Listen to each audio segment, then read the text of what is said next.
तर नमस्कार शेतकरी मित्रांनो. आता आपण बघताय खरबूज लागवडीचं सीझन सुरू होत आहे. त्यामध्ये आपल्याला कोणती व्हरायटीची लागवड करायची आहे व कोणते चांगले वाण आहे हे आज आपण जाणून घेऊया. त्यामध्ये हे आहे बघा दोन्ही सीड्सचे कुंदन ही व्हरायटी हे मस्त व्हरायटी आहे. त्यानंतर कलर सीडचं प्रणव हे पण आपण बघू शकता. ही एक चांगली प्रकारची व्हरायटी आहे. त्यानंतर कलर सीडचेच एक दुसरी व्हरायटी आहे ती म्हणजे मधुमिता.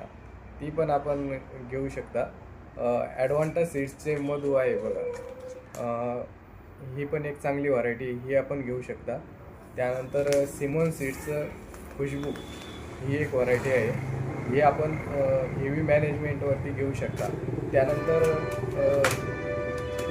सागर सीडचे विजय ही एक चांगल्या प्रकारची व्हरायटी आहे. एक्सपोर्ट क्वालिटीमध्ये एक्सपोर्ट करायचं असेल जर आपल्याला तर आपण ही पण वापरू शकता. त्यामध्ये सिमॉन सीडची राजा ही व्हरायटी आहे. ही पण एक्सपोर्टसाठी वापरू शकता. आणि लो मॅनेजमेंटमध्ये आपण निर्मल 24 हे खरबूज वापरू शकता. त्यानंतर लो मॅनेजमेंटमध्ये आपण ग्रीन गोल्डचे 414 हे हे हे वाण वापरू शकता. असेच नवनवीन माहिती आपण जाणून घेऊ.